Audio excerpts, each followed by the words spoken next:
Let me see. How about now? Oh, there you go. Perfect. Welcome, listeners, to today's episode of the Black Business Roundtable. I am your host, Doug Blacksher, broadcasting to you live from the city of Diversity, Oakland, California. I want to relay that the Women's Council of Associated Real Property Brokers hosted a free event April 7th with brunch at Soul Slice, including featuring our fellow podcast host of BlackUSA Crypto News with Kamal Hubbard, discussing blockchain, cryptocurrency, and real estate. Kamal was there to light it up. Dr. Ashley, it was an amazing event. And the Women's Council, under new President Tammy Willis, they're doing an amazing job over there. Oh, wonderful. Also, I want to, before we get into our political quorum, highlight a few things that are going on in Oakland and Alameda County. They're continuously fighting to get that billionaires Disneyland in Oakland. And once again, I'm going to say this every week until we get the mayor of Oakland, Libby Schaaf, to say African American Sports and Entertainment Group. If she would put in half the effort that she is after a billionaire's Disneyland park to African American Sports and Entertainment Group, who are working to become one of the first black group who owns an NFL team and a woman NBA team. Second, housing, Alameda County Housing Secure Emergency Relief Assistance Program. Now, I think somebody needs to define emergency relief, because I believe that by the time the emergency relief is released, there are going to be people under bridges, landlords who are losing their property, etc. So be sure to follow us in the upcoming weeks as we update you on two local items here in Oakland and Alameda County. First, the African American Sports and Entertainment Group with Ray Bobbitt and their race to get and become the first black group who owns an NFL team in America. And in light of these coaches pulling together, because now I understand there are three total coaches now are suing the NFL for racial discrimination and unfair practices and opportunities. So let's keep our eye on that. Now, for today's political corner, which reflects who is and is not locally and nationally honoring their commitment to work for our constituent. And I'm glad it came up again because, as in the previous statement, Mayor Libby Schaaf, we need you to help Oakland become the first African American owned NFL team right here in Oakland. All you have to do is put in half the effort.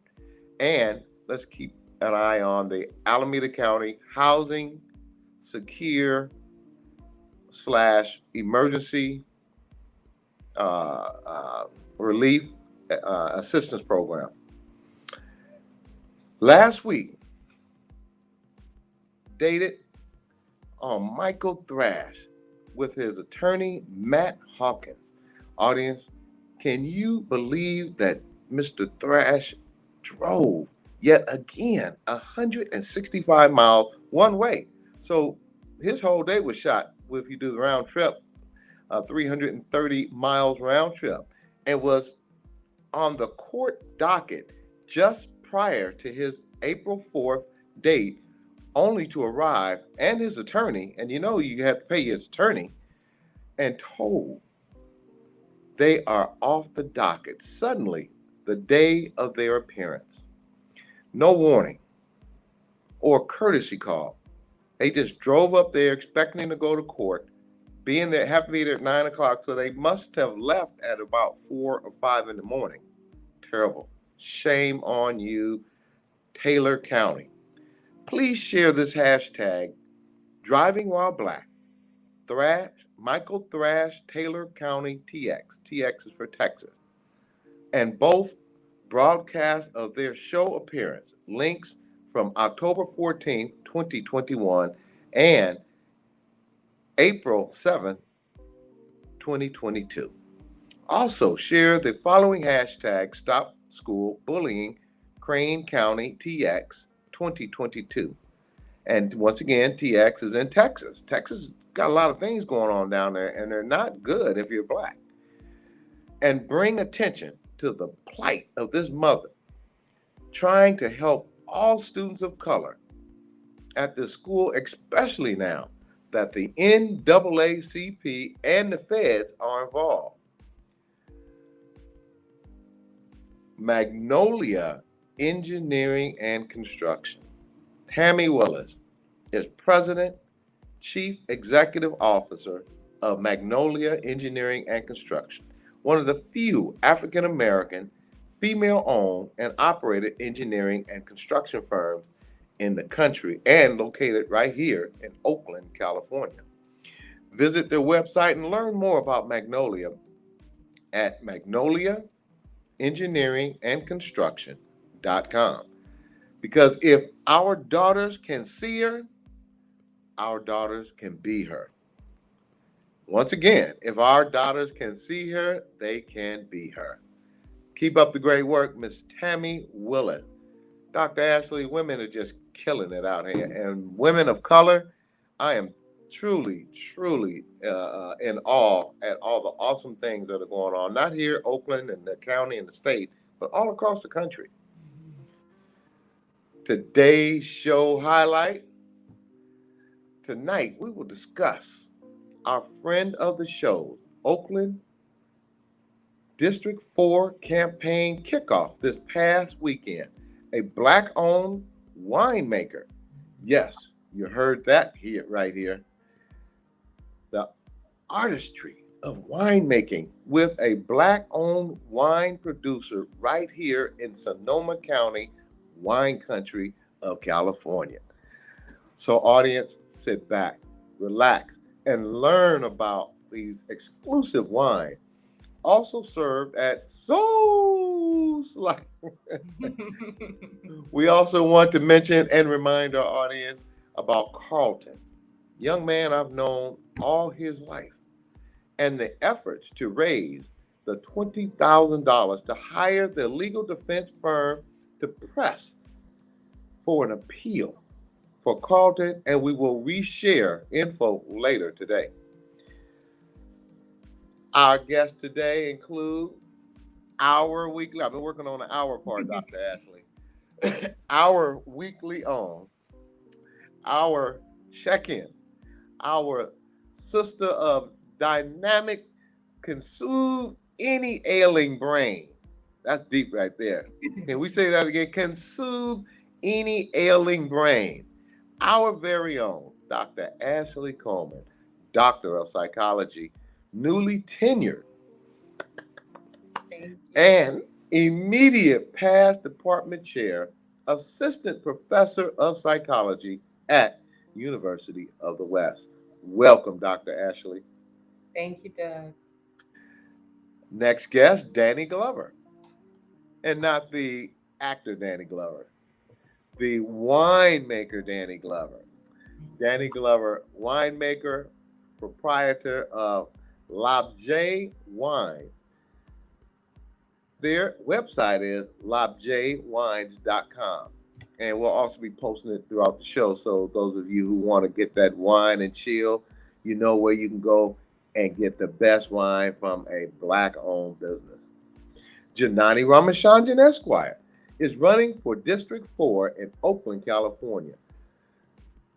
See Janani 4, and that's FOR, Oakland.com. And new Instagram at Janani, the number 4, Oakland. Our national political highlight in several elections.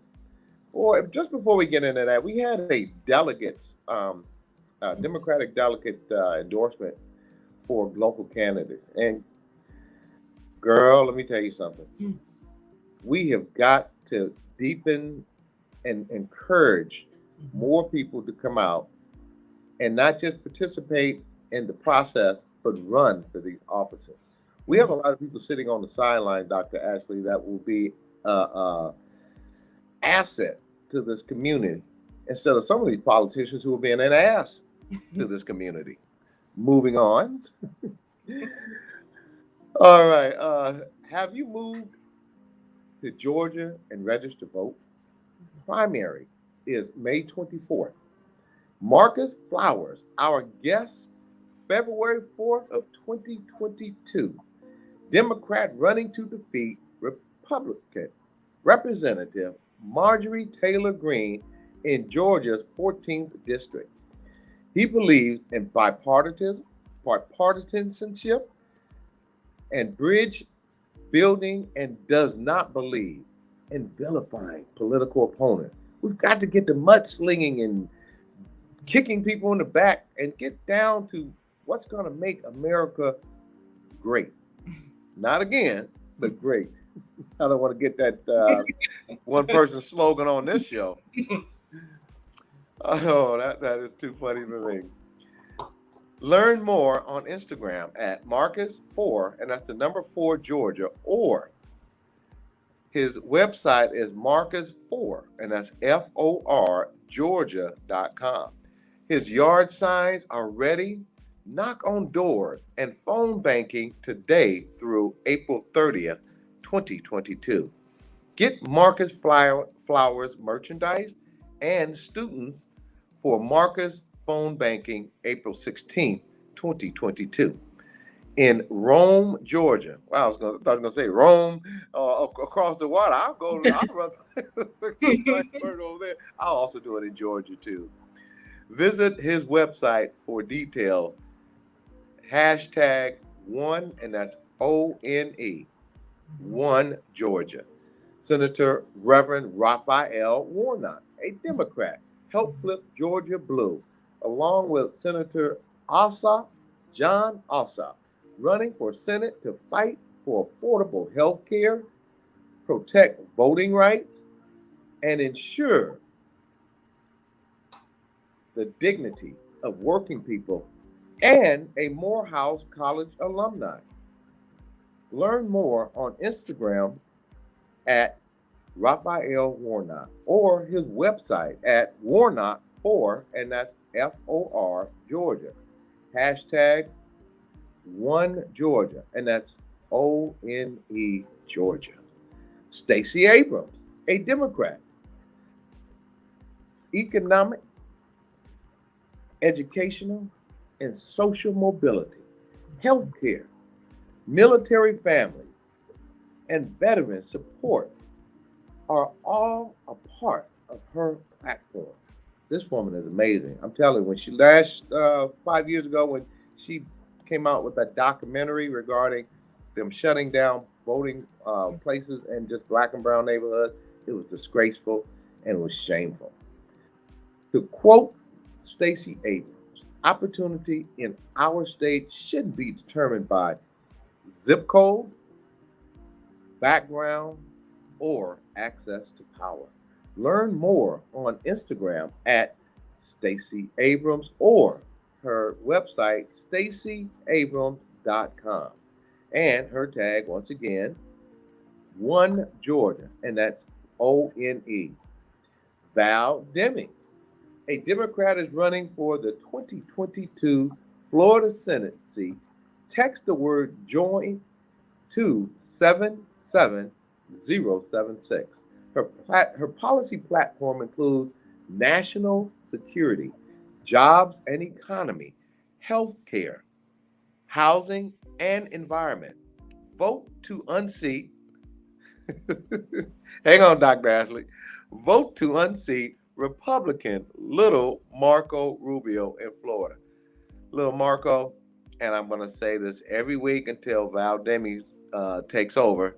Pack your little bag, put your little Kid March tennis shoes on, and scurry on up out of there. Val's tagline, never tire. Learn more on Instagram at Val Demings or her website, valdemings.com. Dr. Ashley, for the news of the day, can you please take it away? Thank you. Absolutely. Thank you, Doug. And greetings to our listeners. This week's news of the day, again, comes courtesy of the Equal Justice Initiative, and their daily calendar can be accessed by visiting calendar.eji.org. So on this day, April 14th, 1906, Horace Duncan and Fred Coker were lynched in Springfield, Missouri.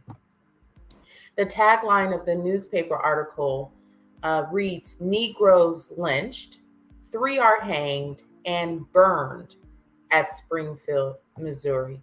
Shortly before midnight on April 14th, 1906, 2 innocent Black men, Horace Duncan and Fred Coker, also known as Jim Copeland, were abducted from the county jail by a white mob of several thousand participants and lynched in Springfield, Missouri.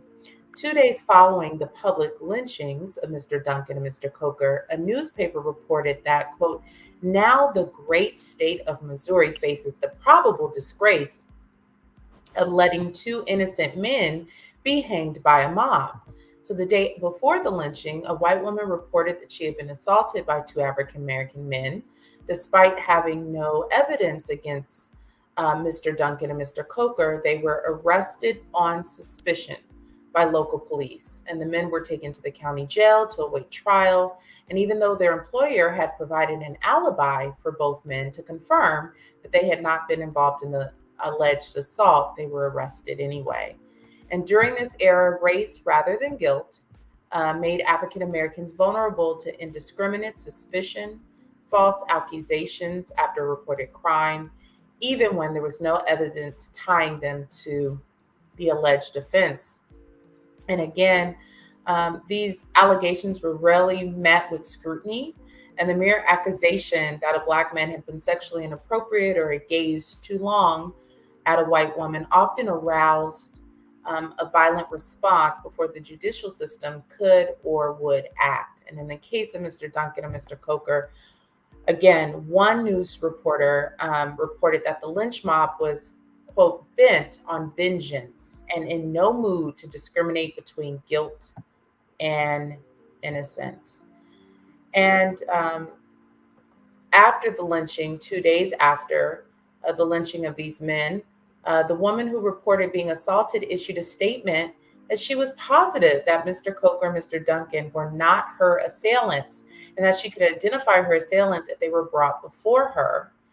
And again, we know more information. I appreciate, again, the Equal Justice Initiative for addressing the generational trauma that has occurred. This is not difficult to, I'm sure, document, to publish. It's not easy to read, I should say. It's not easy to document and publish. It's not easy to read, and it's not easy to hear, listeners. But in my upcoming remarks, unfortunately, we understand that the killing of Black people without having a day in court is continuing, even with the recent events that I'll speak about in Grand Rapids, Michigan. So that is our news for the day, Doug. Dr. Ashley, thank God we have you on the show, because can you imagine back in that era when you had to walk around and did not know if you were going to be killed by some angry mob for just looking at the wrong thing on the wrong way, or using that is a horrific way to live, and terrible. It was terrible, shameful. Next up, this is why we need you. Next up, our weekly check-in with our very own Dr. Ashley Coleman. Dr. Ashley, please take it away for our Mental Therapy Thursday. Thank you, Doug. And again, listeners, welcome to Therapeutic Thursdays. I am so excited to hear about Labje wines in our upcoming segment. But right now I have a mug because it's not quite 5 o'clock, but it's 5 o'clock somewhere. So I'm looking forward to hearing about the Black-owned wine company and the spirits they offer and supporting. But what I will say is that I always, like with my mug, start with a full cup. And right now in the news, there's so much going on, from the events in New York to inflation to what's happened locally in Oakland, California, and Los Angeles, the price of gas, as well as unfortunate increases in crime. As the cost of living has increased, job opportunities are not matching that, and we have generations of youth that are trying to find their way.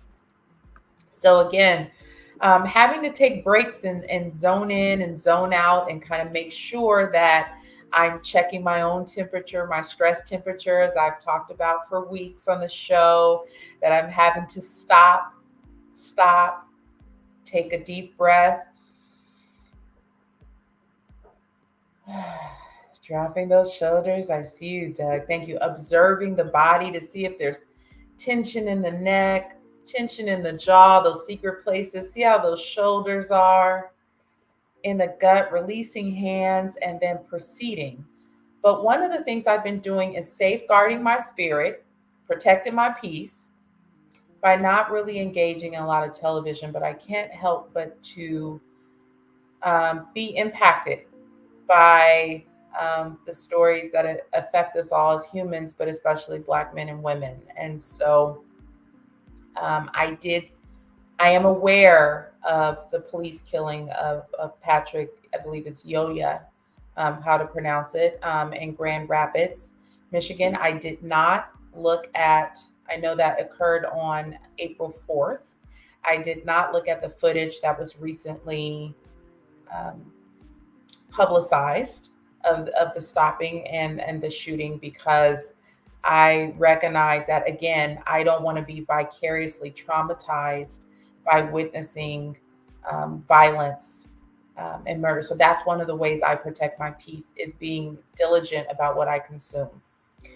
But as our news of the day highlighted, and as also the calendar, again, of the Equal Justice Initiative is highlighted, it wasn't until March 29th of this year that the Anti-Lynching Act was signed into law. And so we're talking about centuries of killings of people across the African diaspora, but we're focusing on African Americans here, without a day in court. We know that from our guests across the past weeks, they've been talking about fighting for justice, fighting for their voices to be heard. I think it's very powerful to see Michael Thrash and his attorney. So we see a white man advocating for the justice of a Black man. So we know that this show advocates for justice across the board.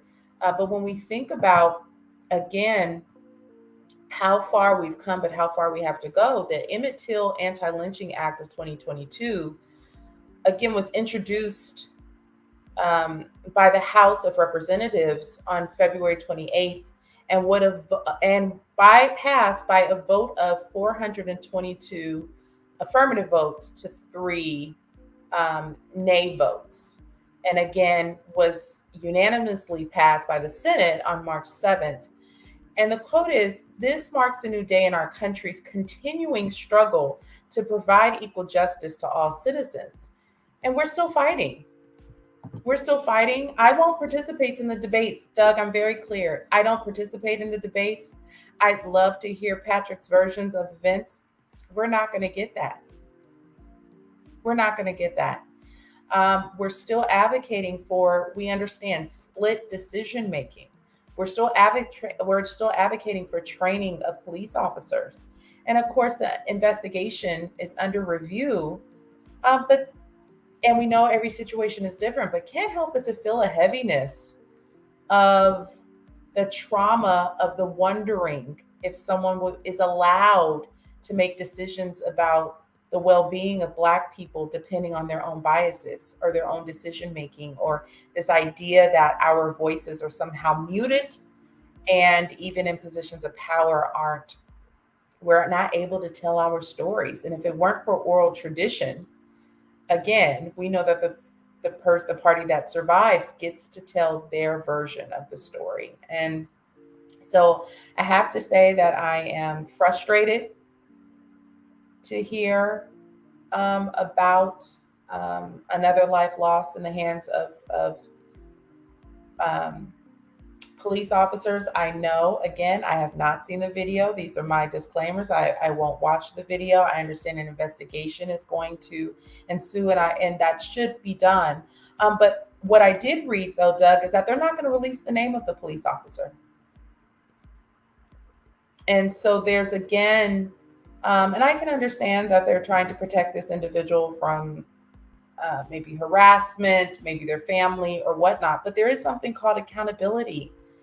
And the public, if we're protecting and serving the public, then the public should be able to have information that makes them feel safe. So I'm thinking about some of our other guests who have had ideas about restorative justice or other ways that we can bridge this gap, but Black people continue to feel unsafe. And so I just wanted to honor that. Doug. And to piggyback off that, not just unsafe, but look at the NFL.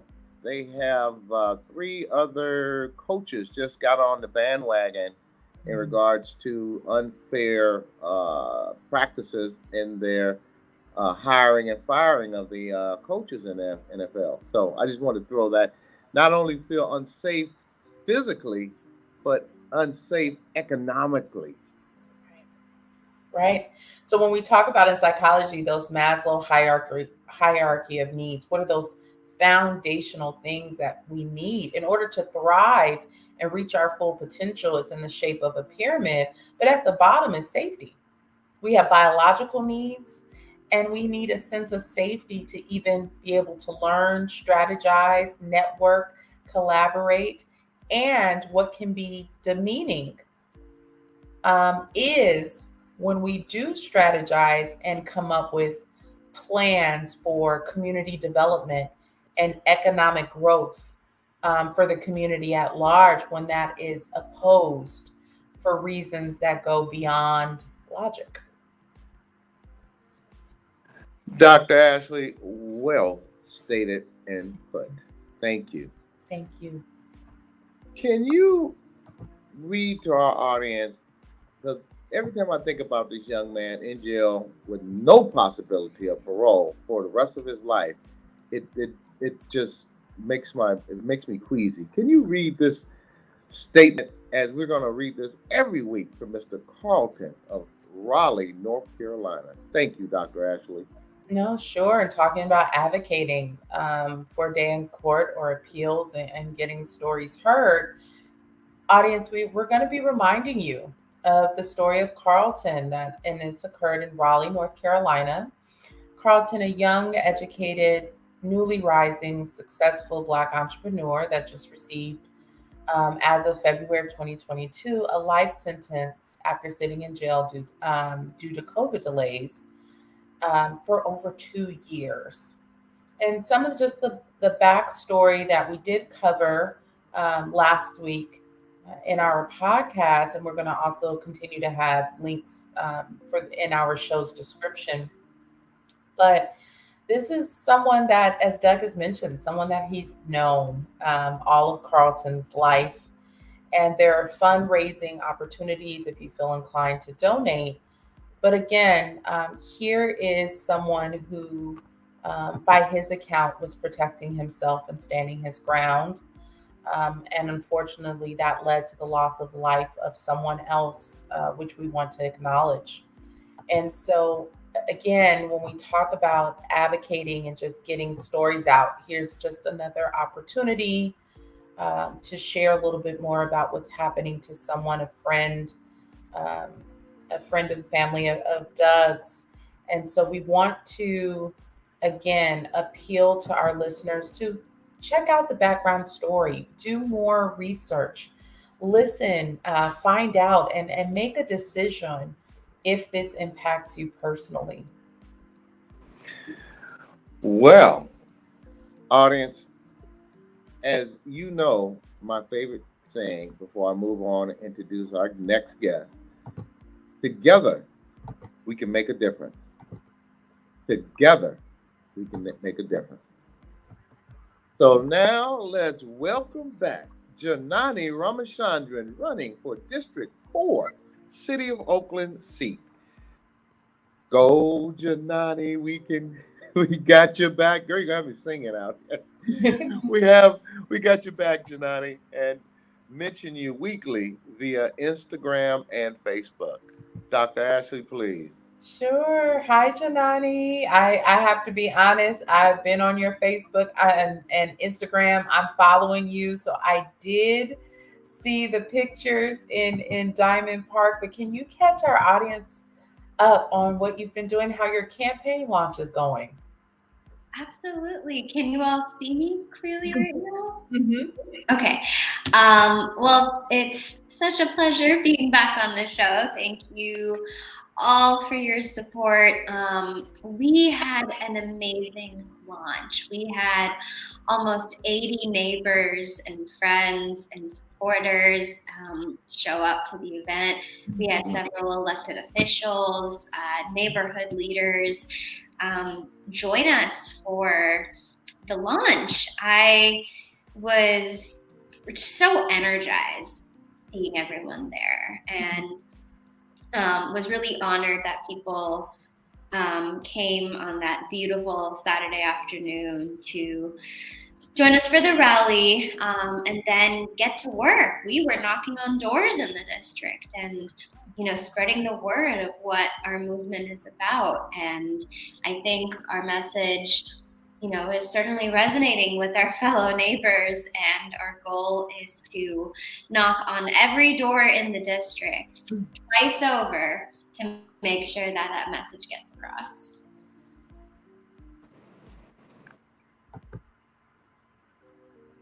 I think we lost the audio on you, Janani. Can you hear me, Janani? I can hear you. Okay, you're back. Okay, well, you also attended the Women's Council of Associated Real Property Brokers. Oh, well, I guess I can answer this one because I was there too. I was going to ask Janani, you also attended the Women's Council of Associated Real Property Brokers at the exclusive Sequoia Country Club in Oakland, California on April 2nd, along with myself and Tammy Willis of Magnolia Engineering and Construction. How was the event, Doug? It was good. I had a good time. The food was excellent.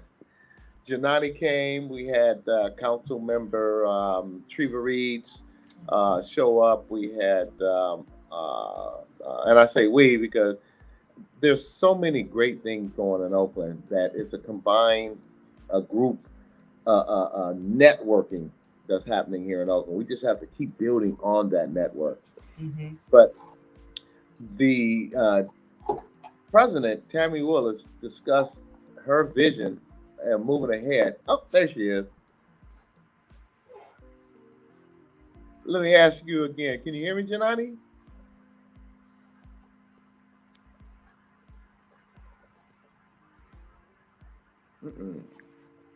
Okay, there she goes.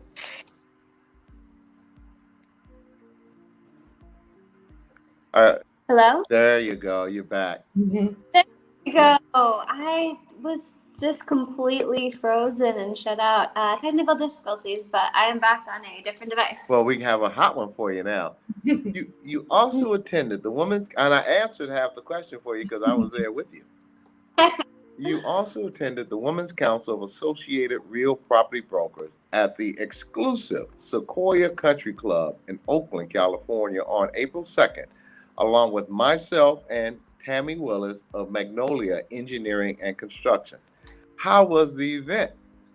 Oh, it was fabulous. Doug, you had told me about how fantastic that country club and that event would be. But it was such an honor to join leaders, particularly leaders who are Black and brown women in Oakland, leading in the small business world. This was a beautiful event to showcase how powerful, in particular, because the entire majority of the host committee and speakers were all incredible Black women. It was truly inspiring to me.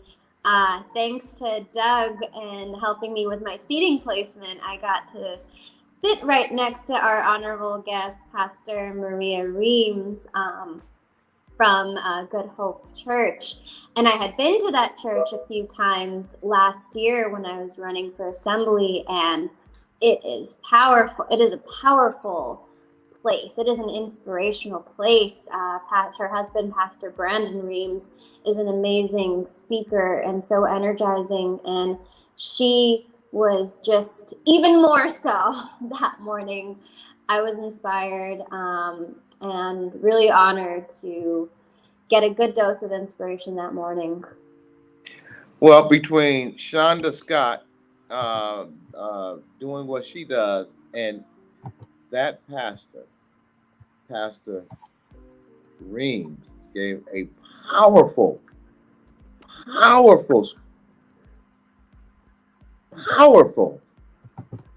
speech. And I think I didn't see one person standing or sitting once she completed and finished it. But she's an amazing pastor. She's an amazing person. And I thank you for coming, because we need to unite strong women such as yourself with other strong women. So thank you for coming to the Powerful Woman of the Bay. Dr. Ashley? Yeah, so Janani, before I remind our listeners on where to access information about your campaign, to endorse and support you, just wanted to give you an opportunity and to just kind of give us an update, anything about equitable housing or anything our listeners should know about anything that's going on right now. Yeah, there are a lot of movements in the city of Oakland. And, one of the reasons I'm really excited to run for this seat is because we're in an incredible moment of history in Oakland. And we're in a moment that can shape the course of the future of not only our city, but cities nationwide. Because firstly, we're on the brink of potentially passing some really innovative things, including a progressive business tax. Mm-hmm. Small businesses right now, for the most part in the city of Oakland, often pay as much in taxes as do large, big outside corporations and conglomerates run by billionaires. And that's unfair. That's as unfair to the mom and pop laundromat down the street as it is to the family that owns one rental unit in the city just trying to house fellow neighbors, as it is to restaurants and bars and businesses who are really trying to revive our city post-pandemic as we continue into the post-pandemic period. And so this new measure of progressive business tax is aimed at making it more fair for businesses across the city. If you earn more, if you're a CVS type, if you're a large chain grocery store, you deserve to do your fair share. Enough with the tax breaks, enough with not contributing to your local communities. And right around where I live in District 4 is at the heart of the Diamond Business District. It's full of beautiful, small family-owned businesses, extremely diverse, plenty of immigrant-owned businesses, primarily Black and brown-owned businesses that are struggling. You see the types of businesses that are struggling, that are closing their doors right around the corner, versus those that are not only not paying their fair share in taxes, but are not even doing their part to keep the sidewalks outside of their establishments clean, that are not doing to keep the parking lots that they have the privilege of having that space of in our city, keeping those neat and organized and well lit and beautiful. So there are so many equity issues throughout the city, within this district, right outside of my doorstep, that I think some of our potentially groundbreaking initiatives like this progressive business tax can make an amazing difference towards. There are plenty of other issues, but that's one right now that it's up and coming. It's going to be on the ballot for residents of the city of Oakland to decide and take a stand. Do we want to support our thriving small business culture actually flourish, or do we want to give way for the big money outside interests? Well, audience, as you can see, why this show continues to have Janani on as our legal expert. We got to have progressive people entering into these offices, not these people who we have in there, and not all of them. We have some pretty good ones out there, but we have some pretty self-interest elected officials who are getting richer while their constituents are getting poor. And simply stated a phrase that I learned when I first started in politics: politicians are getting paid while their constituents are getting played. And I don't see that coming out of your camp at all, Janani Ramachandran. Are there any words of wisdom? And I think there's one question we have room. Yeah, one question is up on the screen here. Janani, were the evictions for Oakland delayed further? That's a complicated question. Technically, our eviction moratorium is still in place. So within the city of Oakland, tenants are generally protected. However, the big thing that happened on March 31st was the deadline to apply for emergency rental assistance. And since the beginning of the pandemic, it's been true, despite having an eviction moratorium, people are still being kicked out of their homes. There are a lot of other ways to do it. That's not just a judgment in a courtroom. And we know how those dynamics play out. We know there's so many informal ways to kick people out of their homes, to pressure people out of their homes, because no one wants an eviction on their record. And so the reality is, regardless of the laws, people have been displaced out of Oakland, have been displaced for years, for the past several years. But during the pandemic, it has gotten worse. And the deadline to apply for emergency rental assistance has passed. But I sincerely hope that the state and federal government can get it together to introduce another round of funding for those who weren't able to apply. This process has been incredibly slow to get the money, even for those who have applied, to get the money actually out the door. The processing of these emergency rental applications has been horrendous. So we need to, and as has information sharing. There's still so many tenants and small landlords who still don't know about the existence of these funds. So I think it's time for a round two. Dr. Ashley, as we close it out with our legal expert, Janani Ramachandran, candidate running for District 4 City Council in Oakland, California. Audience, after, and I commend you with every fiber of my being, after they drew up the redistricting around your 2-block neighborhood, you moved back into the I should. If they think of redrawing the lines can stop me from running for this office, they have no idea what's coming once I'm actually elected. Our camp, our movement does not bow down to that kind of pressure. And all that did was slow us down by a week, and we're back up and running. Audience, You heard it here on the Black Business Roundtable. Our next District 4 Council member candidate, Janani Ramachandran. Janani, it is always a pleasure. And can I say we look forward to seeing you next week? I look forward to seeing you next week. Thank you for having me. It's such a delight to be here. Thank you, Dr. Ashley, as well. Great to see you, Janani. And that's the Oakland spirit. Just come back stronger. But you say you don't die, you multiply. Yeah, we sure do.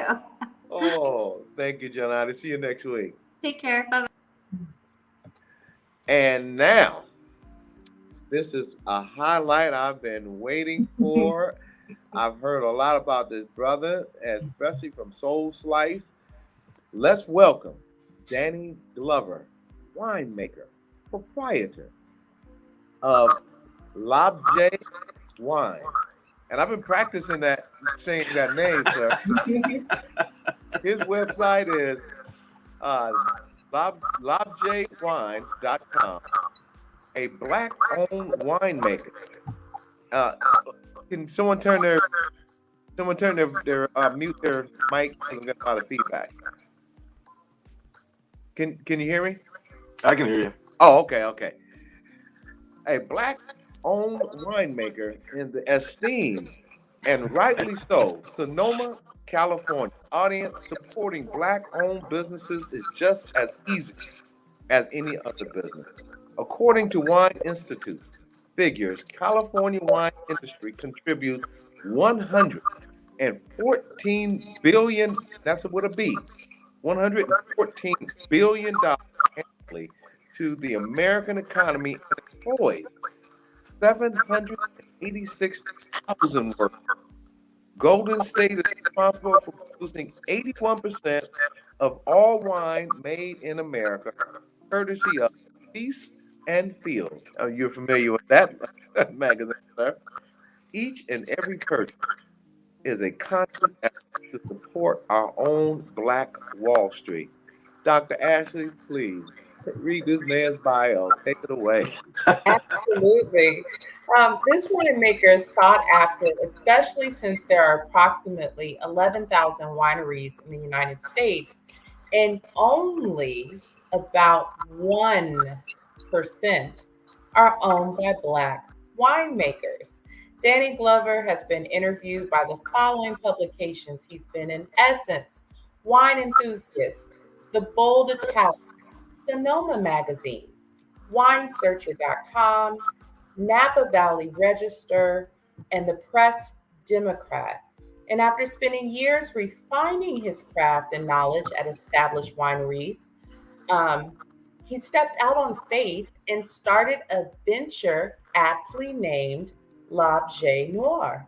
The wine industry has not been easy to break into by Black-owned winemakers. However, the industry is evolving, and we are fortunate today to have on our show one of, again, the 1% winemakers making a name in the wine industry. We're happy to have on our show Mr. Danny Glover. And again, reminder, if our youth can see him, then they can be him. Mr. Glover, welcome. We are so excited to learn from your brilliance. Again, this is my coffee mug, but it is 10 minutes shy of 5 o'clock. And I will be ready for the transition. Welcome to the Black Business Roundtable. Exactly. Thank you guys so much for having me. I really appreciate this. It's you guys are doing great work, putting a lot of really good stuff out there, and I really appreciate you guys very much. So thanks for having me on. I really appreciate it. Welcome to the show. We appreciate you coming on, and having that here is valuable. Little people who are looking at what they're going to do. So thank you, sir. I agree. Not that there's little people, but you know. I meant to say young people. Yeah. Girl, yeah. Yeah, you got to clarify little people. Kids, children. Thank you. Let's start with the background here. Mr. Glover. Yes, sir. You did not start wine industry, but actually entertainment. The other of the actor world in the movie. Can you share with our audience a brief history of your time in the entertainment field in regards to music? Thank you. Yeah, basically, I was always into music. I started out as I kind of moved to California from Rochester, New York, and decided that I needed to kind of pursue the passion of writing music and playing music. And so I worked really hard to learn how to write, learn how to play, and then I ended up going to music school, and then I got a publishing deal for a little while. I was writing some R&B songs and writing some stuff for movies over in Europe, and worked at a couple recording studios, and then and then unfortunately I had a not so scrupulous attorney, and so I ended up back in the Bay Area and started learning more about wine. Well, I do know about those attorneys. Dr. Ashley? Sure, absolutely. And, Mr. Gilbert, in Southern California, I am also aware somewhat of what happens in the music industry. Yeah. It's fine. I look at it this way. It put me on this path, and I feel extremely fortunate to be doing what I do and love and live where I live. And so, things are all meant to happen for a reason, I think. And here we are. Well, Dr. Ashley? Sure. So for some reason, we're getting a little feedback. Maybe we turn down the volume just to make sure it's not echoes. I want to make sure our audience hears everything that Mr. Glover has to hear. Is that better? I think so. Is that better? I'm hearing a little, yeah. Hold on, I can fix that. Yeah, you're in entertainment and music, yeah. And has training as an audio engineer. I didn't even realize that I didn't even realize that I was cueing you in. Thank you. So when did you return to San Francisco and begin working as an audio engineer? And then how did you make that segue from the music industry, audio engineering, to wine? Well, I was, when I moved back to San Francisco, I met I like to say my future ex-wife, and who I'm still great friends with today, by the way. But we had moved to Sonoma County from San Francisco, and I was still commuting back and forth to the city, and it was just like, this is crazy. I can't do this anymore. And so I decided that I really, there's a lot of wines that I really loved, and one of the problems was that I couldn't afford a lot of those wines I really loved, so I figured I would learn how to make them.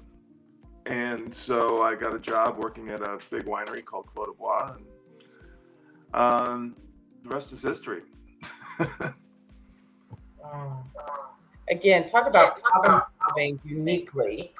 So again, now I have to preface my next question because my second language is Spanish over French. So Me too. again, but again, how did you come to work? Is it Clos de Bois? Clos de Bois. Clos de Bois. And what was the most important takeaway for you working at your first winery? That I really had to work at not only learning what I was doing, but I also had to work at learning Spanish, learning how to communicate with my fellow workers. A lot of them are, most of them are from Mexico. Some of them were from other Central American countries. And so I had to learn how to communicate with them, work with them. as well as learn my job and try and excel at my job. So that's it. You know, I've always, you know, tried to work hard throughout my whole life, but this was a little different, but it was also a challenge I really liked, because I got to know some really, really amazing people working at that job, and I learned a ton. And so, you know, grateful for all the experiences I've had, and that's definitely one of them. So there's still a lot of background. So when you finish talking, you might call you Danny? Pardon? You mind if I call you Danny? Of course, please do. Okay. Can you mute yours? So get the backdrop.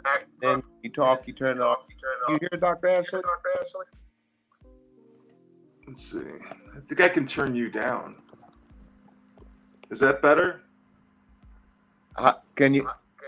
I think it's a little. I can hear you. Okay. Is there still background? Yeah. Okay. Let me see if I can.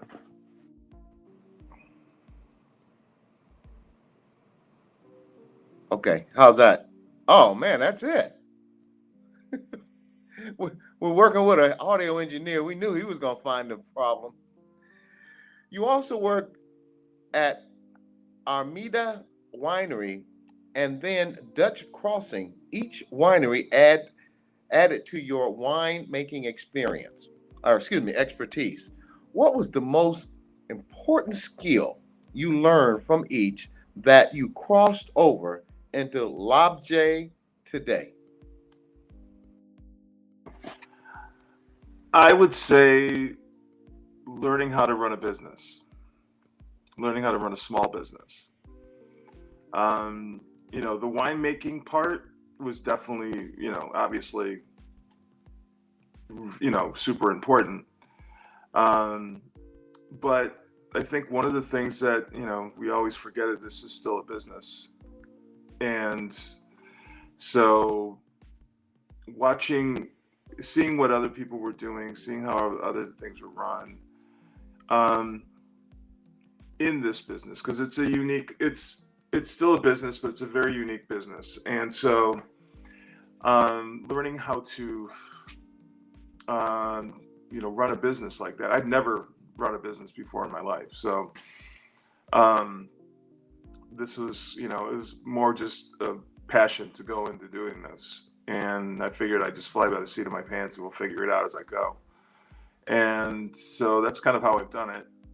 And, you know, with a lot of ups and downs, but that's okay. You know, makes life a little more spicy and interesting. I've met a lot of people in the wine industry, but it is very good to meet a Black wine owner. And Carter Lewis, he just raves about your product. So I've tasted it. He is definitely saying the right word and getting you out there. Dr. Ashley? Sure. So, Danny, can you share with us what was the defining moment that made LabJ Noir your focus? And you talked about kind of running a business for the first time. You share with us, because many of our listeners have transferable skills, but passions. And so just any insights you can share for those that are probably thinking of pivoting during the pandemic and beyond. Yeah, the pandemic thing. I'll get to that in a second. The pivotal part for me going on my own was really I was making some wine from a very prestigious vineyard while I was working for Dutch Crossing. And at some point I realized that I had to go out and sell this wine in order to keep making this wine year after year. And so that was kind of the impetus to go, okay, I need to either do this or not. And I just figured, you know, I'm going to do this because it's just been something, you know, I guess I've always wanted to make Pinot Noir, and I've always wanted to make a couple other varietals, but at other wineries, I've always had to make like 7 or 8 different varietals at a time. So that to be able to focus on 1 or 2 or 3 for me has really kind of been important, and that way I can kind of really follow the passion of making wine and not trying to be a commercial entity, but hopefully be a little bit commercial at the same time, but yet bottom line is still follow my passion, do what I love. We have a question by Donnie, and it says, how was it building wine relationships in Sonoma being a minority? Now, those of you who are not from the Bay Area, there's not a high percentage of Blacks and African Americans living up there, and specifically owning their own winery. Can you answer that question for us, sir? How is it? What is your interactions like for those young people out there who are trying to develop their niche? Coming from Oakland, my high school was 99.999% Black. It was Copsmont High School, and when I transitioned to a multicultural school, San Francisco State, it was a huge culture shock, as well as jobs I've had. So how is it like up there for you, being that 1% and interacting your business up in Sonoma? Thank you, sir. Donnie, that's a good question. By the way, I love your name, your last name especially. Developing relationships is, I think for me, is something it's never been really hard to do. But just being able to relate to people who are here and realize that a lot of these relationships are with people that are farmers,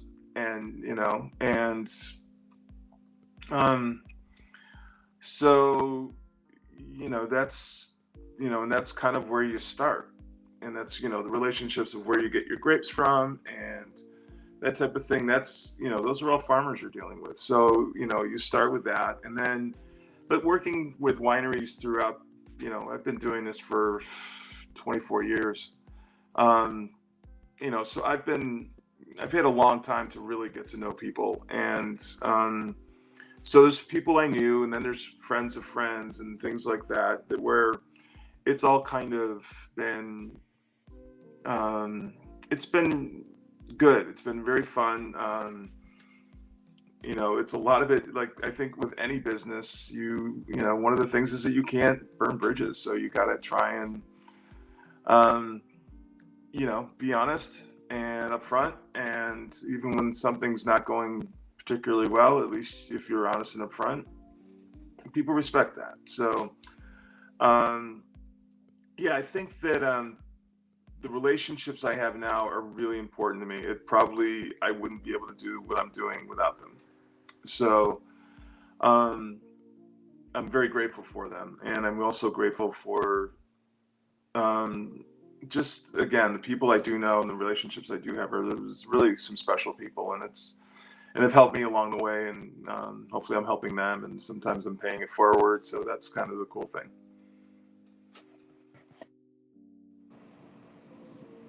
Dr. Ashley? Yes, so before we actually transition for just acknowledging our sponsors and thinking of our young listeners, Danny, there are 2 things you said that I just want to emphasize. One is that you recognize you've had a particular strength in interpersonal relationships, and then doing this for over 24 years, nurturing those relationships. But also I have to put my psychologist hat on. You talked about conflict resolution and nurturing those relationships and being direct, open, honest with communication. Where did you get that skill set and model of conflict resolution from?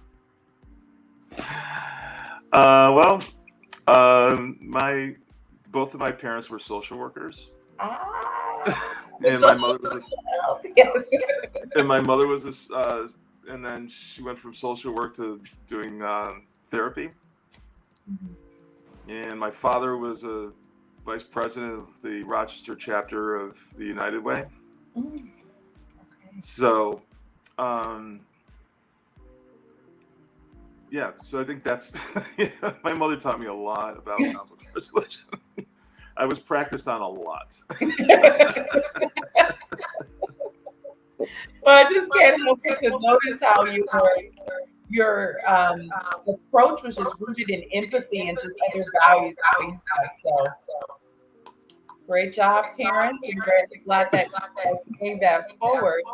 And then let me also highlight other questions regarding programs. So we're thinking about training. Wait a minute. Danny, turn your volume down. Okay, good. Okay. Thank you. No problem. So I want to just also highlight Donnie's other question, which I think is really useful.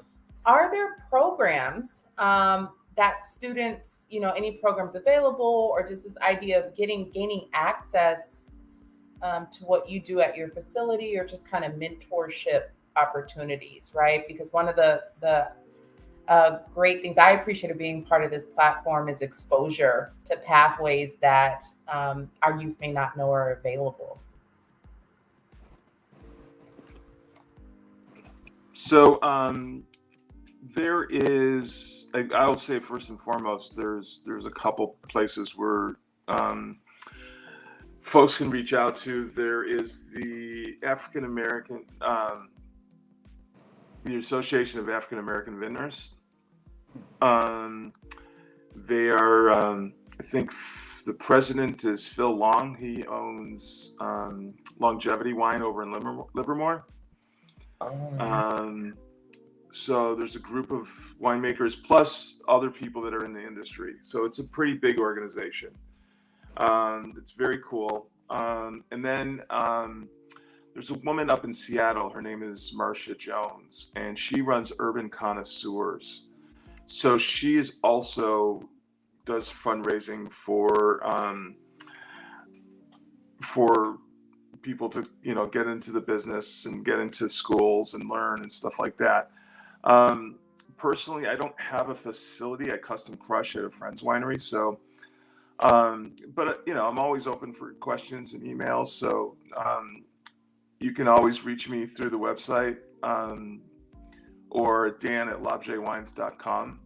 If you have questions about what what you want to do in the industry itself, maybe I can give you some advice, or at least maybe I can steer you to somebody that might know more than I do.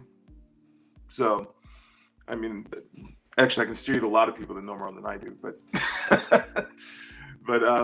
maybe I can help out with that. I would be happy to. Your appearance on the show today is inspiring and it's touching.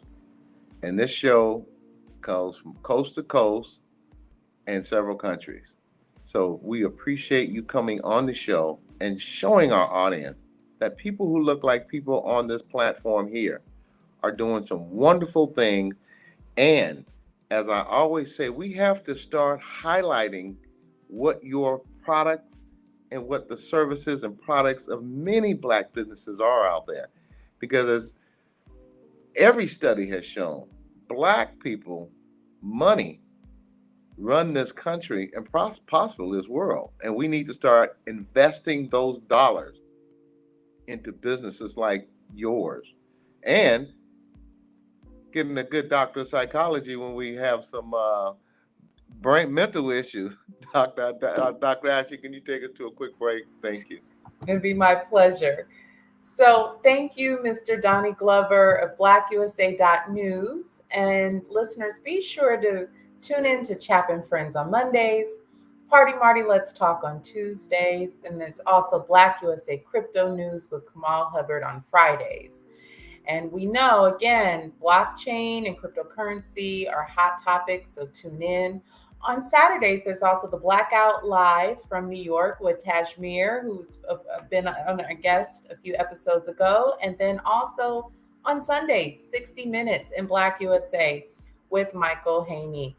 And so, again, listeners, Soul Slice in the heart of Oakland, California, Chef Carter Lewis if you are craving catered soul food for your upcoming events. So again, we have Mother's Day, it's just 3 weeks away, Memorial Day, Father's Day, June graduations. Start planning now. Located at 5849 San Pablo Avenue, again in the heart of Oakland.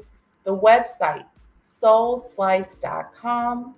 Also, you can contact them by telephone, area code 510-879-7689. Tell them again that Black Business Roundtable sent you. Also, a special acknowledgement to Magnolia Engineering and Construction. Magnolia is unique, offering engineering and construction services and a comprehensive administrative and compliance component. And finally, to be considered as a guest or to join our advertisement family, please send us an email enclosed with your company details, website, and send that email to bbrt2021@hotmail.com for vetting consideration. Doug, back to you. Again, I still have my mug. Wish I could switch over to one of my goblets, but again, I'll work on that immediately following the show. Well, I'm counting down to 39 minutes. I'll be running somewhere.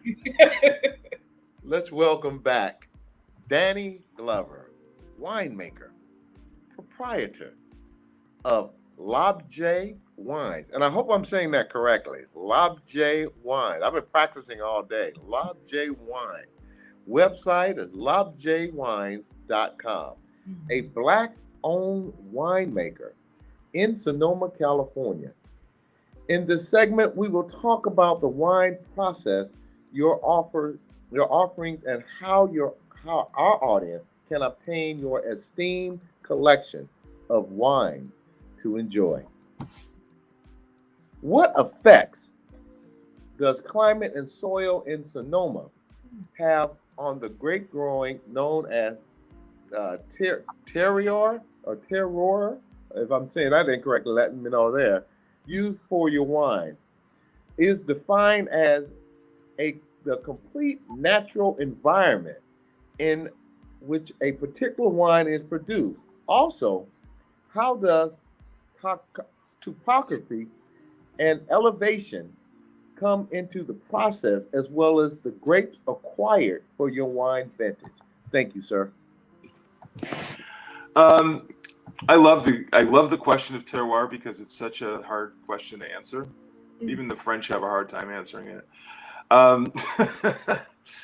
But really, it's kind of the combination of everything. It's the soil, it's the microclimates where within a region, it's the altitude of everything. So the altitude will affect what the soil type is. So you'll have a more rocky, almost different type of soil up on the hills than you will in the valley floor, which is a lot more fertile. So so that's part of terroir also. It affects it greatly. I make a couple different Pinots, and they're both from Russian River, but they are different parts of Russian River, and they're extremely different, even though all my protocols are the same. So I treat the grapes the same, and they turn out totally different. I mean, they both taste like Pinot Noir, but they're just different styles of Pinot Noir, and it's just based on where the grapes are grown. And that's what's really fascinating to me about making wine, is that I could drive 10 minutes from one place to another, and the grapes are totally different, even though they're the same clone or same varietal. Dr. Ashley, please. Sure. So, Danny, one of our team members behind the scene is a wine connoisseur, just to let you know, but watched a movie a couple of years ago about the 1976 Paris tasting. And I believe the movie is called Bottle Shock, which was partly a hilarious comedy, but based on the true story. Is your Pinot Noir sourced from the notable BRUNCH Vineyard, which gained recognition as growers during the 1976 Paris tasting. Yes, one of my older vintages. I no longer get grapes from them. They, as a family, started their own winery. So unfortunately, I lost out on that vineyard, but they make fantastic wine. So, but yes, I was for a long time, up until 2014. I was making wine from that vineyard. You know, now I make wine from a couple of different vineyards. One of the vineyards that I just got into this year is owned by an African-American couple. They just bought 45 acres planted here in Sonoma County in Russian River. And so I'm making Pinot Noir from their vineyard. They have a bunch of other varietals as well. So that's very exciting. You got another one for Dr. Ashley. You guys are, hey, this is way above my pay grade. Yes, no, actually I do. And I'm excited. And it was also just nice to note, you know, sometimes in communities where there's small populations of Black and brown people, sometimes there can be hoarding and not this sense of like, I've made it through the door, but I'm not necessarily excited to see someone else come through the door. And Danny, I just couldn't help but to see your smile. You talked about being excited, but you smiled so brightly in talking about this African-American couple that you're collaborating with. And that's what this platform is about. But again, it's just wanted to bear witness and acknowledge that, because that's how we network. That's how we grow and just create opportunities and paying it forward. But just again, please forgive me, the psychologist, the congruence between what you were saying and your affect. I digress. So again, Danny, can you tell us about your L'Objet Noir collection? So tell us a little bit about the 2015 Somerset Vineyards Pinot Noir. Let's see here. 2010 BRUNCH Vineyard Pinot Noir and the likes. Can you tell us a little bit more? And gotta find this goblet. Yeah, I would love to. Yeah, so first of all, I make a Sauvignon Blanc from my friends Bob and Sandy Comstock's vineyard. And this is it right here. I never know which way to go on these things. And that's for me, I've known them for, again, talking about relationships, I've known them since 2003. So almost 19 years. So I've been making wine from their vineyard, the Sauvignon Blanc, since 2012, so about 10 years. And very lucky. They're amazing, wonderful folks. And, just again, trying to keep those relationships going. Now I have oh wait, hold on. Sorry. Just pull rabbits out of my hat. I have the 2012 BRUNCH, which is tasting really, really wonderful right now. Especially if you're into kind of older vintages of Burgundy. This is really right up your alley for that.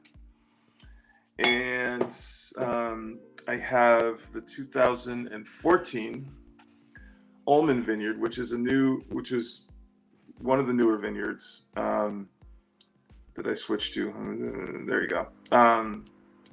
And so this one is, like I was talking about earlier, from the BRUNCH vineyard to this vineyard, it's about 10-minute drive, but the grapes are very different. This wine tastes very different. And then I have the 2016 from that vineyard. And that's the current release. Everything else is in barrel or in bottle right now. I also started a couple years ago. I started making a red blend.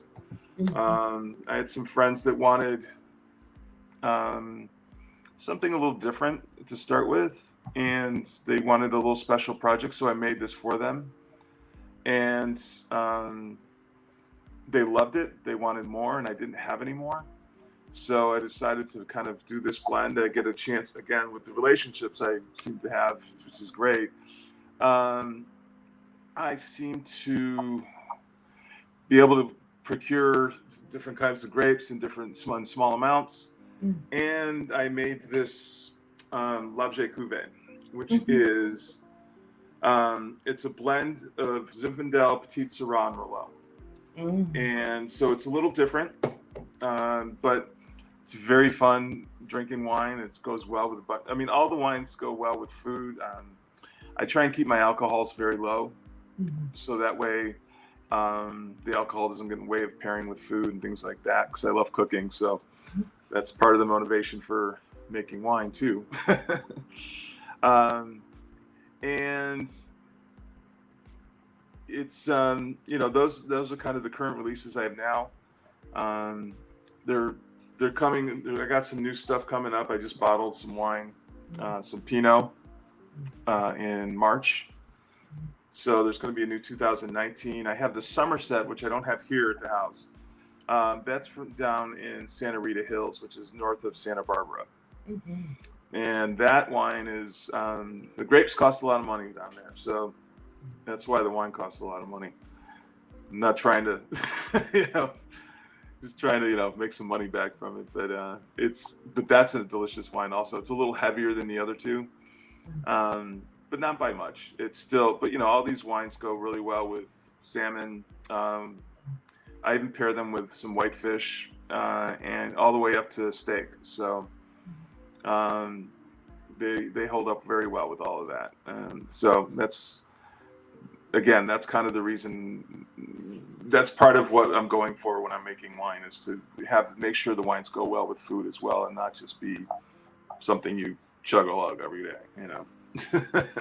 Danny, you're creating a vibe, as the kids, as we say, you're creating a vibe, because my mind was already wondering about certain pairings. So I'm curious about the red blend, the L'Objet Cuvée. What would you pair that with? I've done it with duck and steak, hamburgers. Goes well with hamburgers. Barbecue goes really well with barbecue. Southern food. Ask Carter about that.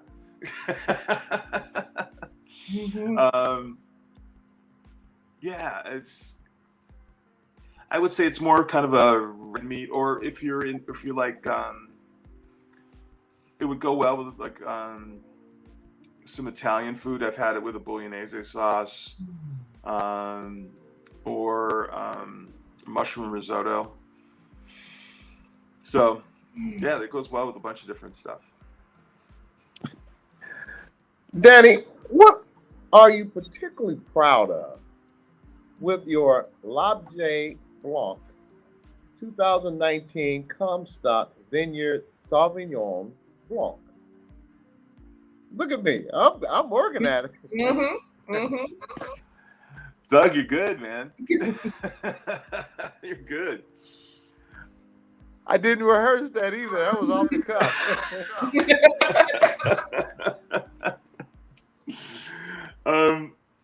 What am I most proud of? I think I make this in a little different style than most Sauvignon Blancs. So what I do is I let it sit on skins for a little bit, and what that brings to the table is this kind of softer mouthfeel. So you still get a lot of acid and fruit, but it's a little softer in the mouth than a lot of Sauvignon Blancs. Plus, also brings out a little more tropical flavors to it that a lot of Sauvignon Blancs don't have. So that's kind of letting the grapes in the vineyard really kind of speak for themselves, and not, you know, I'm not really doing anything or adding anything to make those things happen. It's just within those grapes and the skins and the juice and all that interaction that brings out those flavors. So that's what's really a lot of fun for me to make this particular Sauvignon Blanc.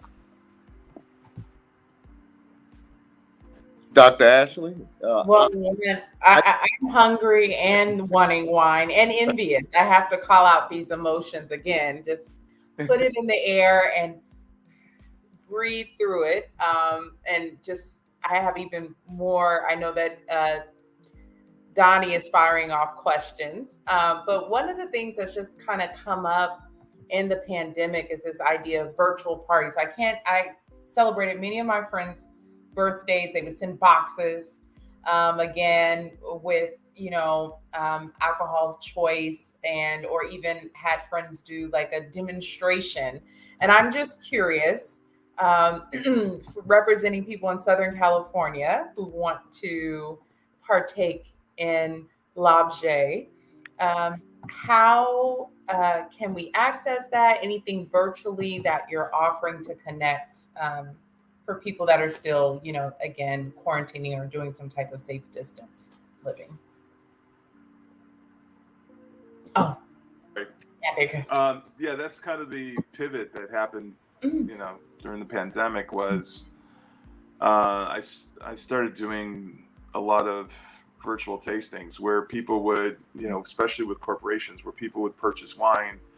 I'd ship it down to them a few days before the tasting, and then we would all taste together, and people got to ask questions, and it's kind of a private tasting with the winemaker, which is a lot of fun for me too, because I get to geek out a little bit and talk about wine. So it's really, it's one of my favorite subjects. So I get to do that, which is fun, and then I meet some really, really, really amazing people. So that's really cool too. So yeah, it's been a lot of fun. I was reluctant to do it at first, but when somebody said they pay me to do it, I went, oh, okay. I mean, I get paid to do this? Okay. I'll do that. Because a lot of the ways I get the word out is I do a lot of tastings, and I do a lot of charity events where people ask me to come pour wine. So I also do, as an auction item, I go to people's places and actually do a private tasting for them and their guests. So that's one of the other things I've kind of pivoted towards doing. So when people were quarantining, but not totally quarantining, people would have small gatherings. I would go over and show my vaccination card and my positive or my negative tests and go, okay, I'm good. So, so that turned out to be another little pivot, but it was great, and I continue to do it now. It's kind of turned into a nice way of introducing wines to folks, and to also meet new people, and get people to join the wine club, or however, just to get people involved.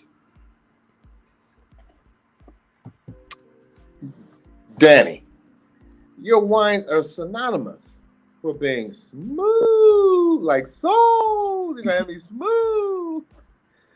Your wines are synonymous for being smooth. Although you don't have a tasting room, is ordering directly online via your website the best way to secure l'objet selection of wine? Thank you, sir. Yes, that's the easiest way to do it. I do ship to most states. So that's not an issue usually. And I usually do the shipping right here in my house. So for most of it. So since I don't have any employees, I'm one person show. And so I get to, yes, that's usually the best way though, is to just order online. It's very easy. Usually, if you're on the East Coast, you get the wine in like a week. It's, UPS is not the fastest.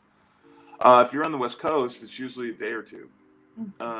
There's a service that basically does stuff, overnight in California, 2 days in Oregon and Seattle and Nevada and Arizona.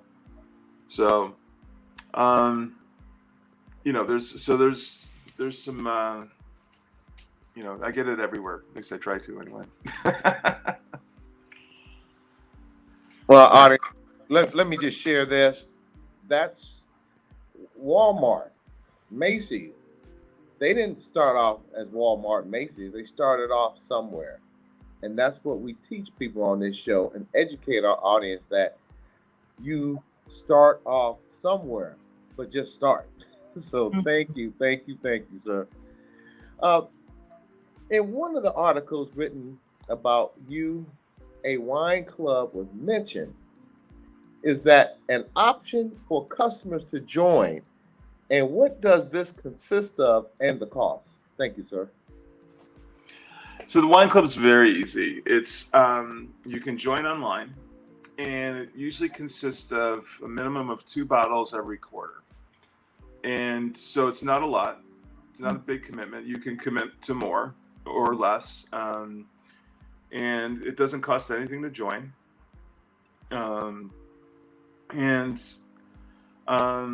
I usually do, people in the wine club get 25% off. All the wines. The only thing I ask is that you stay for at least a year. Because some people will join and then it's happened a couple times where people join just to get the discount and then they cancel when the next shipment comes, and it's like, all right.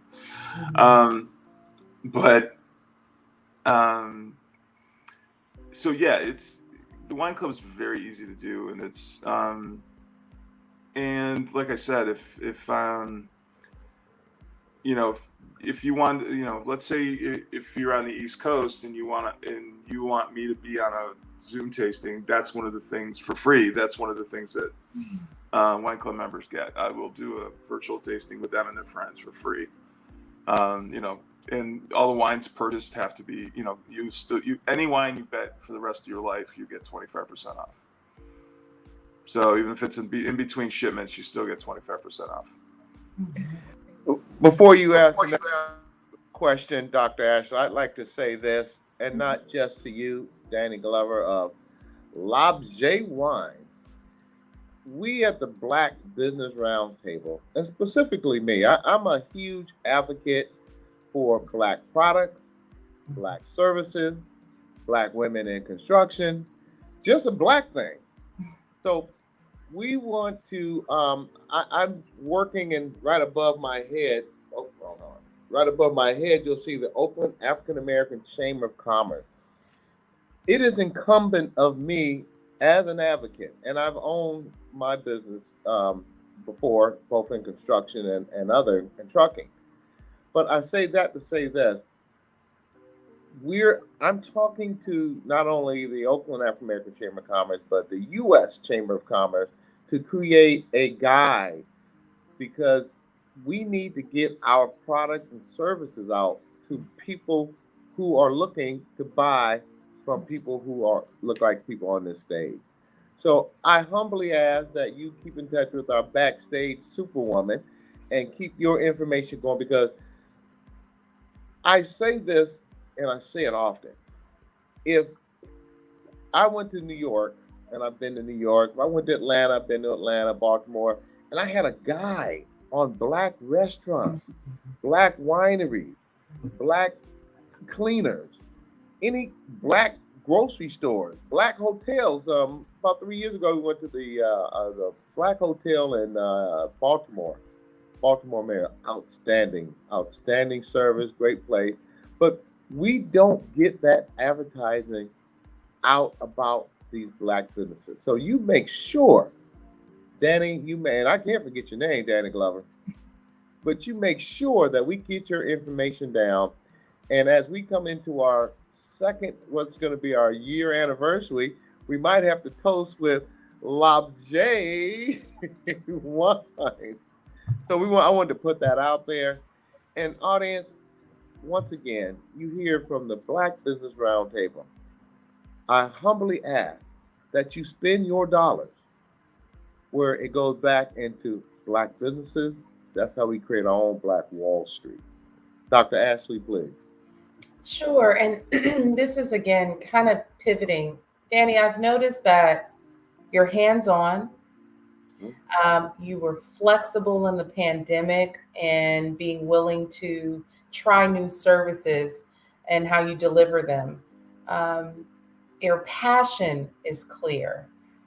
Any advice for our youth or someone who's considering starting a business, as just things that you wish you would have known that you know now. But I just wanted to highlight those strengths, as many that we've seen that you've showcased. But any words of wisdom? Oof, that's a toughie. That's a great question. I think that I think with any business, nothing's ever going to go as smoothly as you plan it's going to go. Let me get you to say that. Let me get you to say that 3 more times, because I hear so many people give up, throw the towel in. They didn't win. They didn't do $1 million their first year, so they're willing to go back, crawl back on the plantation and go back to work. So can you say that 3 more times? Because we are really good on time. I've started a business, and I know many people who have, and they need to hear what you just said. And you say it, please, 3 more times. Thank you. Yes. Things don't turn out the way you think they're going to turn out. They never do. So you really need to be passionate about what you're doing, and you need to be, or driven, and you need to make sure that, it's, yes. I mean, luckily I don't really have a lot of, I don't have children. I don't have a family to support. So that's something that allows me to fail and get back up on my feet again. Whereas I think there's a lot of folks that, they're got kids and a mortgage and all that. And, so the steady job is really, that steady income. It's scary to jump out on your own. But again, it's scary as hell to jump out on your own. But if there's any testament, I've been doing this for 13 years now on my own. And, there's times where I'm not sure where the rent's coming from. But it's like, okay, then let's get to work. Let's do a new pivot. Let's do something. And that's the advice I have, is really just keep sticking with it. No matter what. Having my own business and having that empowerment means a lot to me. And, I can walk anywhere and go, I'm an owner. I'm a winemaker. I've accomplished this. And I can walk anywhere with my head held high and go, thank you. And thank the universe and the Lord and all that thank you for giving me this gift to do this. Because I don't know what else I would do except make wine. I'm glad you said what you said about if you got a family, got a house, figuring out where the mortgage is coming. And it's really sad. And I hope you're listening, big banks. And before I say the statement, I'm not speaking for the Oakland African American Chamber of Commerce. I'm speaking from experience. Big banks will not support small businesses on expansion and larger ventures. And it's shameful. And there are some banks that are coming around to it, working a little more diligently, but you can have 2 people, 1 white, 1 black, have the same everything. But when you walk into that bank, you still got 1 white and you got 1 black.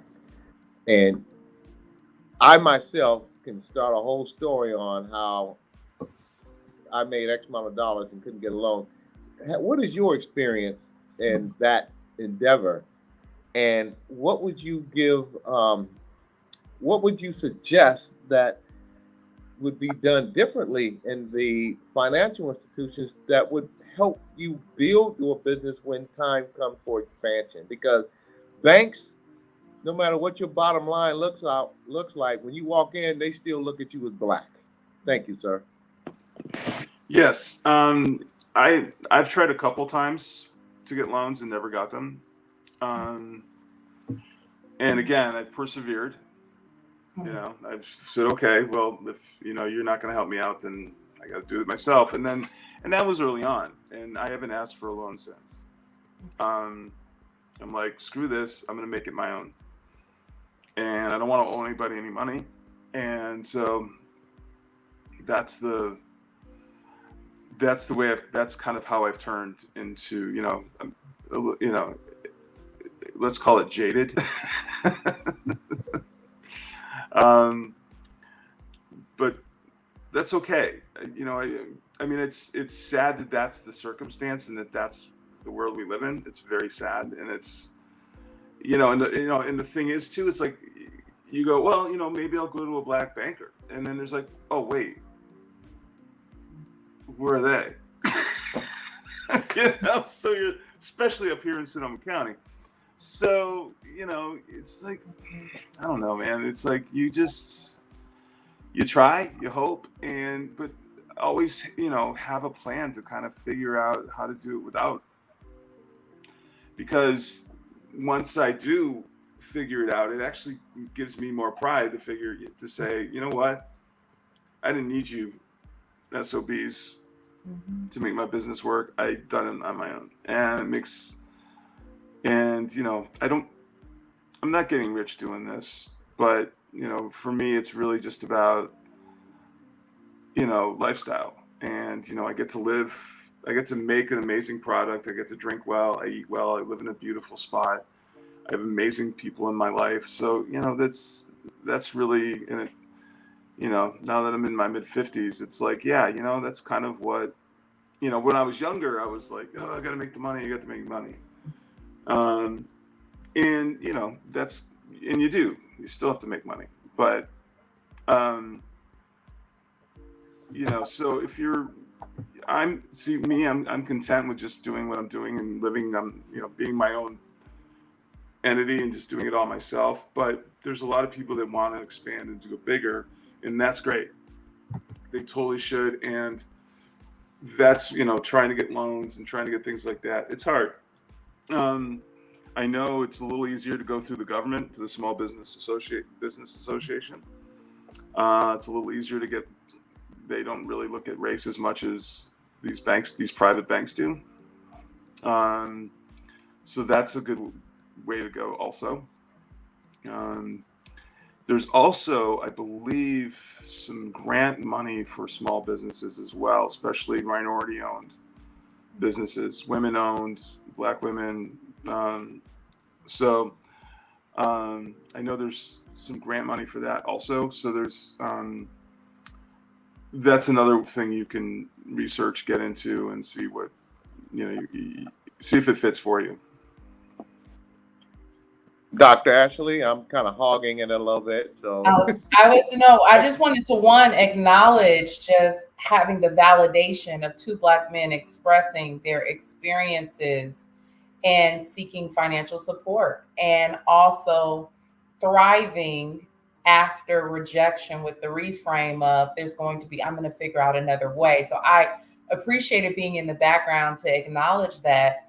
At the same time, I could not help but to one, hear the refreshness of you sharing that success is not always expansion or bigger or more or the bottom line, but the peace of living a life according to your own terms. So as you talked about the values that your company, affords you in the sense of the wellness, the pace of life, and then also you honoring the privilege, because my girlfriends and I are older millennials. And so many of us, we're all professionals working really hard on the grind. And we talk about the intersectionality of whether or not to get married, whether or not to have children, and wanting to invest in our careers that we've invested blood, sweat, and tears and enjoy. And so I really appreciate you giving voice from the male perspective to the idea of like, I have a freedom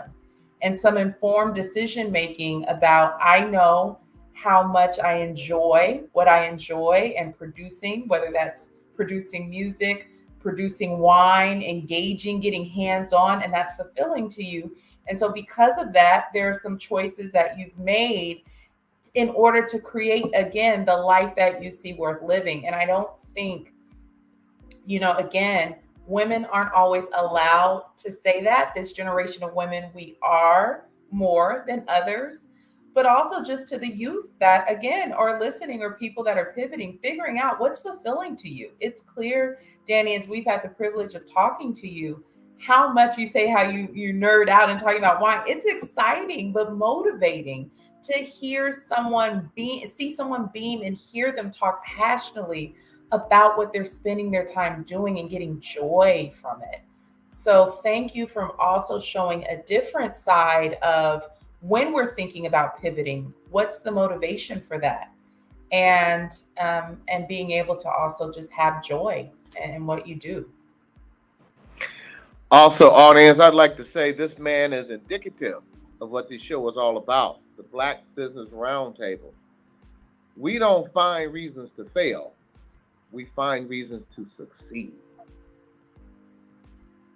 Danny Glover, as I advocate, not only in the city of Oakland, county of Alameda, state of California, but all across this nation, I will be uttering L'Objet wine, among with Soul Slice. Real quick, how did you and Carter Lewis meet? He speaks very highly of your product. He called me and asked if he could do a tasting, and so I drove down to the restaurant. They hadn't opened yet, and I did a tasting with his staff. And we sat down, we tried all the wines, we talked about all the wines. His staff were very into it. So that got me, I'm like, you guys are amazing. Especially the kids that were working there were just like, they were into it. And I'm like, yeah, right on. This is perfect. This is and what Carter was doing and promoting and where the location was and everything to me was just like, this is beautiful. I love what he's doing. And I'm lucky just to be a small part of it. I think, I've been telling all my friends in Oakland that you got to go. Thank you for sharing that. We look forward to having you back on the show. My backstage boss is probably saying he's going to finish on time today. Oh my God. We would like to continue, and as we enter into our completing our successful first year as of May, we want to make sure we highlight your product, and there's going to be a lot of opportunity. We're already looking out for sponsors for the show, big sponsors, and we want to make sure we do what white banks don't do for Black businesses. If we can't loan you the money for the product or service, we want to spread the word to get people to buy the product or service. And it is so critical in order to create an economic base and move away from, and I just said it earlier, we got to stop crawling back onto the plantation and create our own financial nation. With that, I'll end. Thank you, sir. It's been a pleasure. Was there any closing words you'd like to give our audience? And make sure we get your information, because there's some opportunities coming in the area, and I want to make sure the wine is sitting at the table where I'm sitting. Yeah, please go to the website, www.l'objetwines.com. And thank you guys for having me. This is a great forum, and I feel very honored and blessed to be on with you folks. And it's been a great interview, great time chatting with everybody, and I really appreciate it. To Donnie Glover, I know you've been posting some questions. If you could just email me and I will answer those questions for you. I'm sorry we didn't get a chance to get to them today, but if you forward me those questions, I will definitely answer them tomorrow. Or anybody else that has questions that was watching today and didn't get a chance to ask a question, please send me an email. I'd be more than happy to answer any questions you have. Even create a dialogue, which would be kind of fun. So, we as human beings create communities, and part of creating communities is communication and support in one way or another. I personally feel like, there's a few communities that I'm involved in. They all kind of are intertwined with each other, and that's really fun for me. And I think that's working toward. But this African American community, I spent a lot of time in Oakland doing stuff, and it's really turned into an amazing group of folks that I get to hang out with, and I go and eat barbecue at their houses, and I do charity events with them, and it's all just, so amazing. And that's part of the quality of life that I have. And that's very special to me. So, and thank you for letting me share all this. I really appreciate it. It's been amazing. So thank you all. I appreciate it. Thank you, Dan. And I'll hopefully see everybody soon. Audience, this is Danny Glover of Lob J Wine. We enjoyed having you on the show, sir, and we look forward to having you back. And we'll look forward to seeing your wine in Safeway, Nob Hill, and hopefully at the new Coliseum when they buy the first NFL team for the Black African American. Yeah. Thank you, sir, and have a great day. Thank you for coming on the show today. Thank you. Dr. Ashley, can you give our audience some words of wisdom for those who are out there starting their business before we wrap up? Because since you're on, Danny, still, when you're getting dirt kicked on you, when people are telling you it will never work, after the first year, maybe two, a lot of people throw the towel in. Just around it. So what kind of psychological advice can you give those people who in there, and Danny, you already know this. It's like, it's a gut feeling. If you give up, you'll always say to yourself, if I hadn't done it, this would have happened. So it's almost like you were driven to the promised land. So what kind of mental strength advice can you give our audience who are there or getting there or in the trenches trying to get there? Thank you, Dr. Ashley. Sure, absolutely. I think, again, I'm so inspired by your story, Danny, and can't help but to wonder the seeds that were planted in your foundation.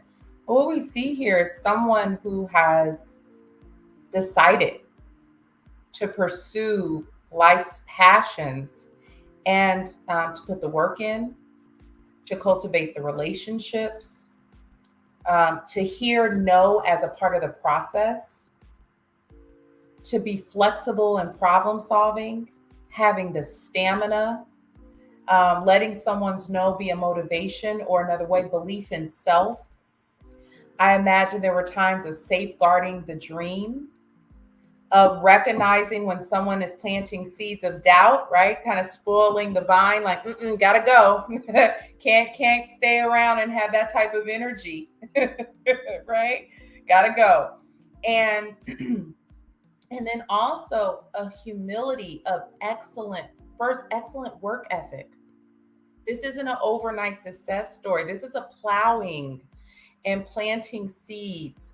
And sometimes when we see the fruit of someone's labor, right, we forget the seasons when it rained, when you could walk by the crops and is this sprouting, what's happening, and then but staying the course. So we're talking about 24 years and then 13 of being independent. And so again, that resilience, the belief in self, connecting yourself with great people, not letting other people project their insecurities onto you. Maybe, again, oh, well, there's only 1% that, yes.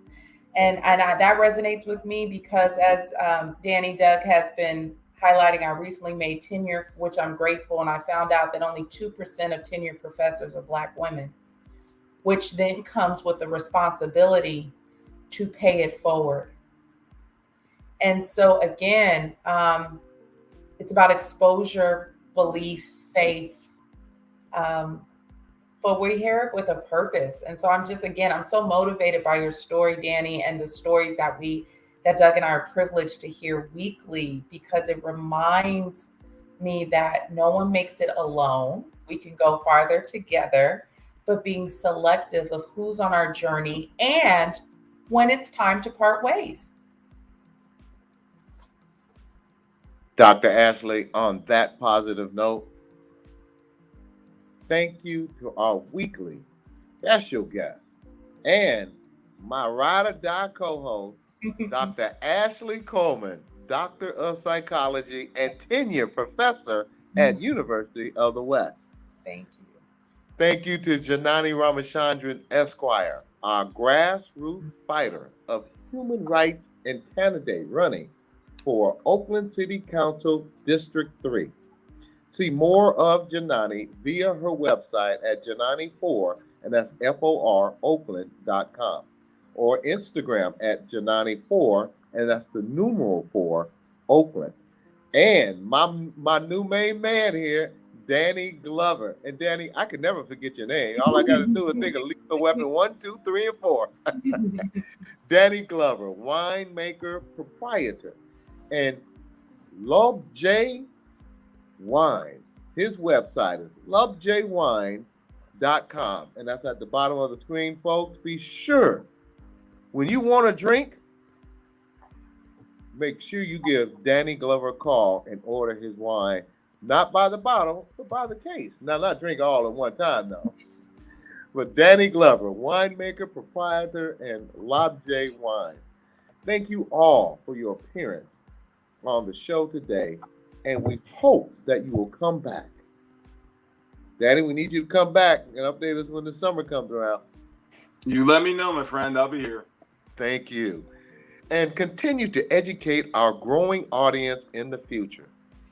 Please remember to donate to Carlton Legal Defense if this story has moved your heart, and see the links today.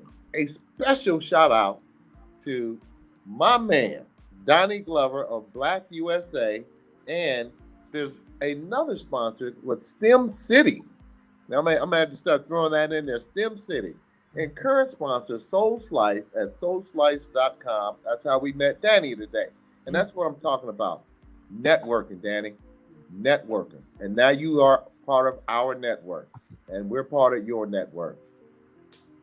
Restaurant and catering with Chef Carter Lewis and our main woman, president, CEO, Tammy Willis of Magnolia Engineering and Construction.